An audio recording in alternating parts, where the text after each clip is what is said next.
Yan, mag-start na tayo. Ilagay na natin ang ating pork belly. Yan. 1 kilo po yan. Season natin ng konting salt. Yun. Tapos maglalagay tayo ng konting pepper. Yun.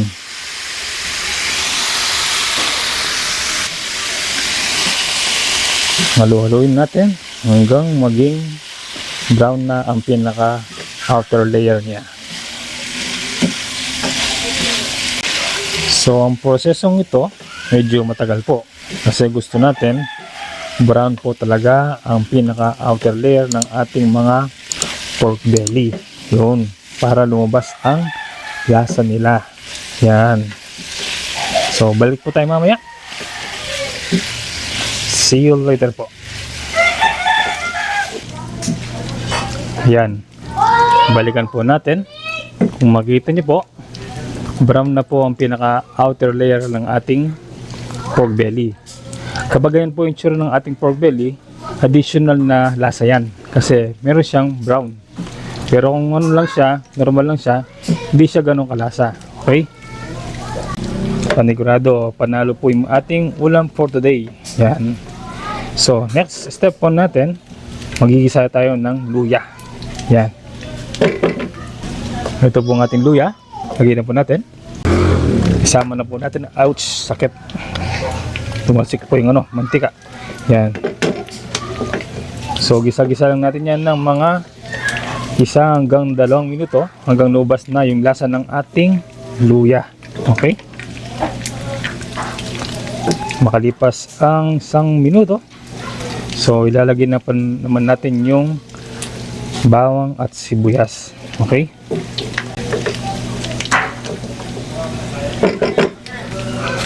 Ito yung bawang natin. Kung mapapansin nyo po, medyo mahingi po yung background po natin ulit. Siguro gutom na po yung mga tao. Yan. Sunod naman natin itong sibuyas. Yan. Napaka-active ng mga tao dito. Ayan siya na po. Sabay na rin natin itong ating tanglad. Yan. 3 piraso. So yan. Gisa-gisa lang natin yan ng mga 2 minuto.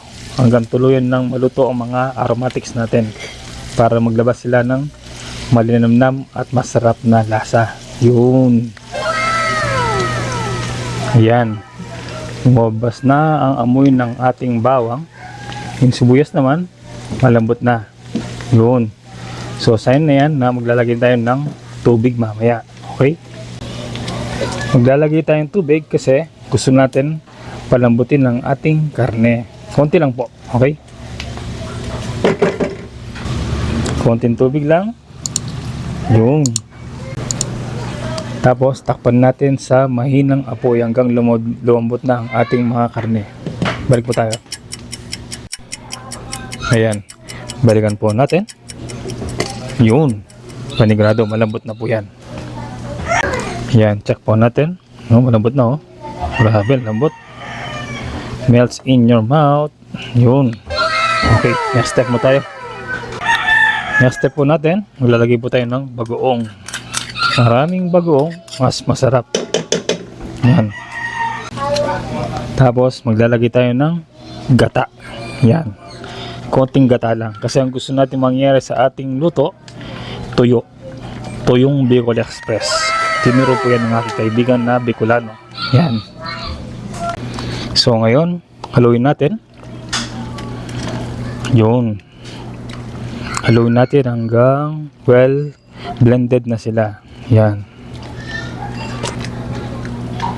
So pagkatapos nyong mahalo ng maigi ang ating ulam, takpan natin.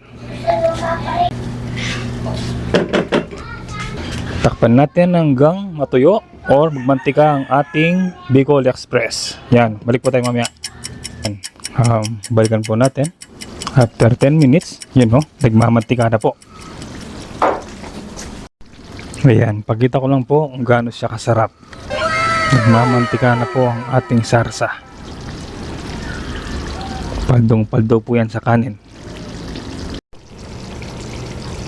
Hindi pa po tapos yan. So ang gusto natin mangyari dyan, medyo tuyo. tuyong Bicol Express ang gagawin po natin. Haluin lang natin. Oops. Yun o. Panalo, grabe. Napakasarap niyan, panigurado. So ang next step po natin yan, continuous natin siyang pakuluin na walang takip. Okay? Para matuyo po siya. Yan, balikan po natin mamaya.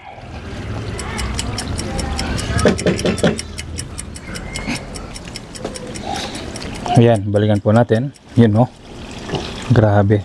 Halos magiging latik na po ang ating gata. So, hindi siya matutuyo kasi marami siyang mantika na na-render. Yan o. Grabe o. Sarap yan. Paldong-paldo po yung lasa. Yan.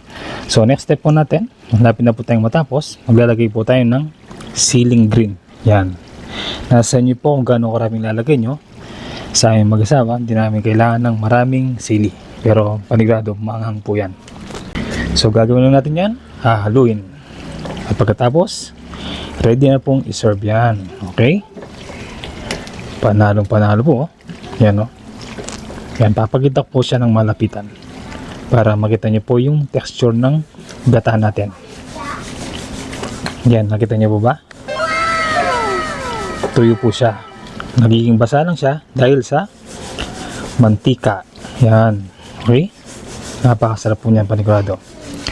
So, ini-invite ko po kayong mag-like, subscribe, at i-share ang aming mga video para naman mabot sa mga kaibigan nyo itong mga simple at quick and easy na tutorial namin na video. Yan. So, hanggang dito na lang po kami. Maraming salamat po sa continuous na pagsuporta sa aming YouTube channel. Ingat po lagi at God bless. Yan.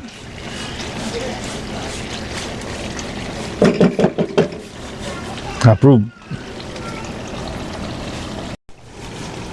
Ihanda mo na ang isang bandehadong kanin, mga kapudnatics.